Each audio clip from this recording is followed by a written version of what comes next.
Hello, and welcome to the Thrive Mindset Podcast. I am so glad you are here with me. My name is Carrie Dahle, and I am your host. I am an entrepreneur, author, podcaster, manifester, and motivator. And I am on a mission to empower you to create the life of your dreams. If you are looking to up-level your life, relationships, finances, productivity, and success, you have come to the right place.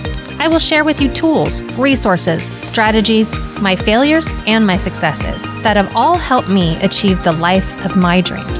It is my goal with this podcast to help you see your potential and empower you to create the life of your dreams.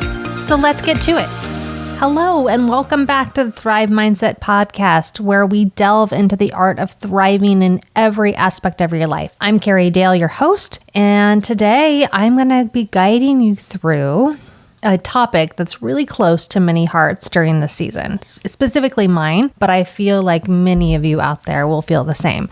And that is navigating family dynamics during the holidays, specifically Thanksgiving, since it's this week. It's interesting to me how when the leaves change and the air gets crisper and we have this whole mix of warm and cold, how similar Thanksgiving is to that, right? Thanksgiving brings its own mix of warmth and complexity. And for many of us, that's with family gatherings and people that we don't always see all the time, but we gather together, right? And while they're cherished, and we love them so much, those same people can also be a source of stress and tension in your life. Whether it's navigating difficult conversations or dealing with past conflicts or just trying to maintain your inner peace in this crazy environment, we've all been there. And today, I want to explore how we can handle these situations with grace and understanding and to get through it without it ruining your day or feeling bad or turning what is supposed to be a joyous time into something negative. And I think it can be done, and it takes a little bit of prep, and it takes a little bit of understanding, and it takes a lot of patience and a lot of gratitude, but it can be done. So let's start first with understanding family dynamics. In every family, dynamics are as unique as the individuals themselves. Family dynamics are a blend of personalities and histories and expectations, which is a really interesting thing to think about. I have my expectation of what the day is supposed to be, but everyone else in that room has their own expectations of what that day is supposed to be. And just because I think that Thanksgiving is supposed to go one way doesn't mean that everybody else agrees with me. And that's okay. But it's really important to think about that and remember that expectations and perceptions are all individual, and we all have that right to have it. It's also important to recognize that during a time of bringing together family, that sometimes the joy of reunion is actually tainted with the anxiety of past or conflicts resurfacing or differing viewpoints clashing. I mean, the list can go on and on, right? It's almost like this dance, and trying to find that rhythm that works for everyone can be so incredibly hard because, it can just be hard. I mean, you've seen the memes and the jokes about, don't talk about politics at holidays and that kind of thing. And we laugh about it and it's funny, but in some families, that really is like the conflict and the battle and the stress that comes with it. But in my mind, a lot of it really comes down to personalities and a lot of times going back to the start of the relationship, right? Whether it be, parents being parents and children reverting to being children, even though the children are now adults, the roles seem to come out during these days. And I love this. Dr. Jane Smith, a renowned psychologist, explains that these tensions often stem from a deep-seated family roles and expectations, and that we might revert to our teenage selves or find old rivalries bubbling up. Dr. Smith also suggests that understanding these dynamics is the first step towards navigating them effectively. And how true is that, right? Recognizing in ourselves how we behave. So in my world, I haven't spent the the holidays with anyone other than my children and friends over the last several years. And that's probably a good thing, honestly. For me, it is. Not to say that I don't miss family times, but in thinking about what Dr. Jane Smith says here, I do personally revert to being the child when my parents are around. I allow them to have things their way. I allow them to tell me how each thing needs to be done, even though the meal may be being prepared in my home. I allow them to dictate my day. For example, they like to have dinner. They like to have it, 1:32. I like to have it more closely to dinner time. That's my choice. But when my parents are around, it always happens at 1 or 2 because that is the way they like it. And there's nothing wrong with that. And there's nothing wrong with me deciding that's okay, but it just shows how I personally immediately go to what they want, or I make certain dishes that I normally would not make when they're not there. I personally love making cranberry sauce and using my grandma's recipe, but my parents prefer the cranberry sauce out of a can. And instead of just doing both, I just do the can one, which I'm then, a little disappointed or whatever resentful about. So it's really, I guess my whole point of telling you all this is not to rehash the things I do as much as it is to just take a little bit of time to evaluate yourself and evaluate how they may be behaving and why it is they may be doing that. I mean, even in my case, I need to, think about my kids who, while I still look at them as kids, they are definitely, they are all of the age of being adults, but they are definitely moving that direction in their lives. They want to participate.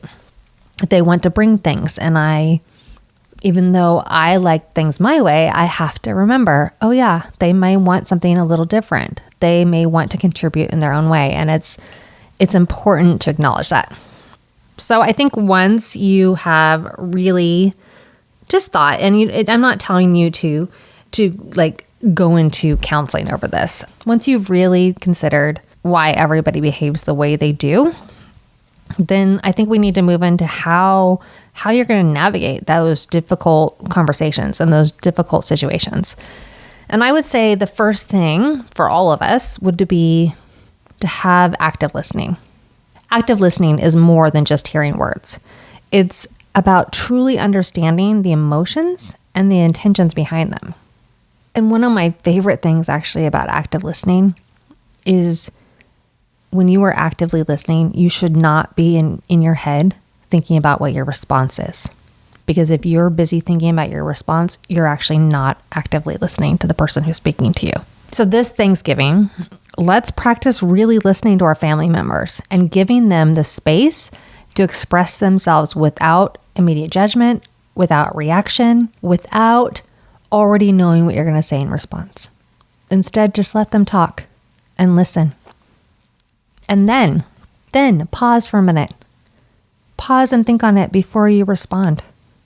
It's amazing how sometimes just being heard by whomever you're speaking to is all that needed to happen. Another thing that we should all be doing is setting some boundaries. And when I say that, I'm not saying you're building up walls or that you're not allowing things to happen. I'm talking more about defining your space in a way that's respectful to both you and those around you. For example, you have the right to excuse yourself from a conversation or to politely decline discussing certain topics. That is okay. It is okay to let somebody finish speaking and then say, this is a day that I really don't want to get into this topic. And if you guys want to keep talking about it, I'm going to head over to the other room. Or, I love you so much. I know we have some things we really need to sit down and talk about. But today, I just want to celebrate us as a family. And I just want to be grateful for everything. And I don't want it to be a negative experience for any of us. So setting up those boundaries is really is really important. And it also sets the stage for how your day may go. So think about that even prior to the day itself. Think about calling those people who are going to be with you that day that you know you might have an issue with, and just coming to a mutual agreement ahead of time that you're not going to talk about certain things and see what happens. The other thing too is to really choose your battles, because not every disagreement needs to be a debate. Sometimes the best course of action is to agree to disagree. And no matter how many boundaries you may set, no matter how much you may want to walk away from a conversation, maybe you don't have another room to go to, whatever it is, but really choosing your battles within that and choosing them wisely can help maintain peace, ensure that everyone else around you enjoys the holiday. I know when I was little, my mom used to always say that line from Bambi, if you can't say something nice, then don't say anything at all. And I really work on that during the holidays. I really work on that when I'm in situations with family that I don't spend a lot of time with, and I may not agree with everything, or I may want to fight back just because I don't agree and I want to say my stance. But I can hear my mom every time just saying, well, I think it was actually Thumper's mom and Bambi that says that, but I can hear my mom echoing it and just saying, if you can't say something nice, then don't say anything at all. And it's so true. So choose your battles wisely, choose your words wisely, choose when you're going to speak and when you're not. Be present, be mindful, and recognize this is just one day. It is just one day. And it is a day that while you can't control everyone else, you can control how you behave, and you can control how you react.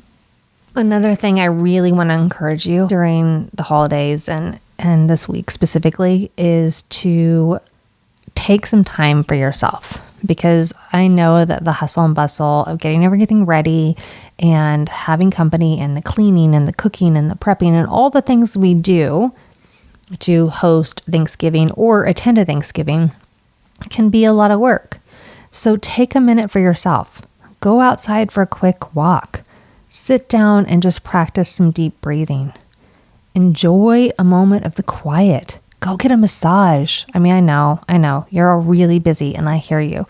But if you find yourself in this angsty, tensed up feeling, find a way to break for yourself. Find a way to do 30 minutes of exercise if that's what you love to do, if that's what relaxes you. Go for a walk with the dog.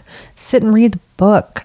I don't care what it is, but find something that will help you feel less overwhelmed in all of this chaos. I would also say that Thanksgiving, holidays, any celebration it can be what you want it to be. And that means that if your friends are family, then have them around you too. For many years, we have had some very good friends join us almost every Thanksgiving. And it's funny because they have been and are still every year my saving grace during tense moments.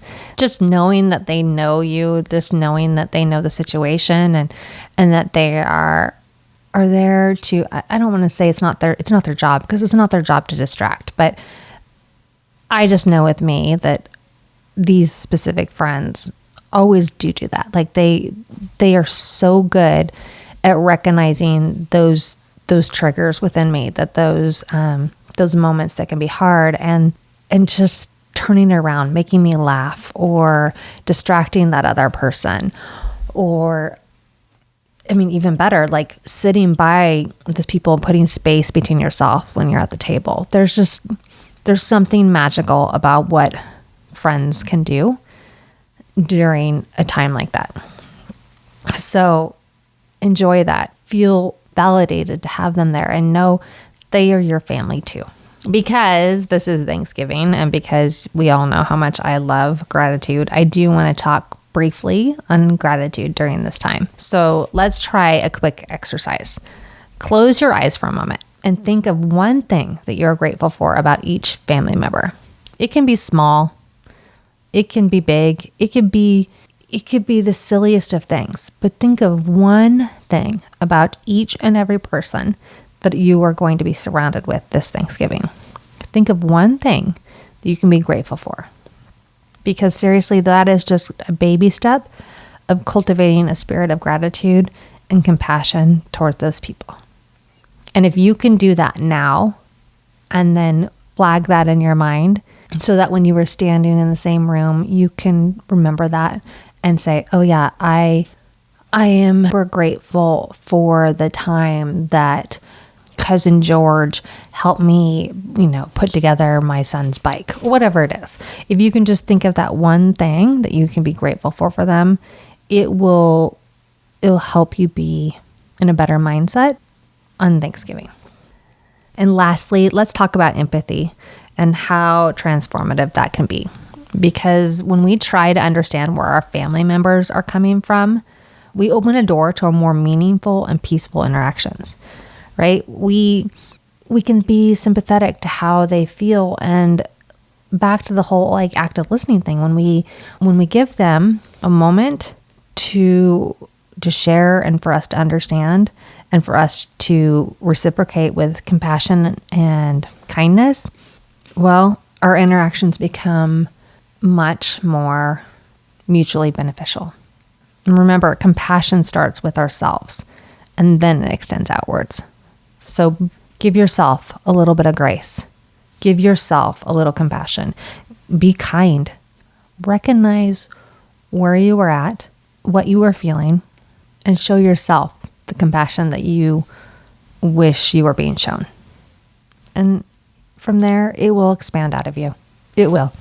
And as we wrap up today, I just want to acknowledge, I get how the holidays can be such a hard time for so many people for many different reasons. And I just want you all to remember that it's totally normal to feel a range of emotions during family gatherings. And what's really, really important is how we handle those emotions. So I hope that you all can have a moment to breathe, can enjoy the day, can set some healthy boundaries that will make this day and all of the holidays a truly lovely experience. And I'd love to hear your stories and tips on how you navigate your family dynamics during the holidays.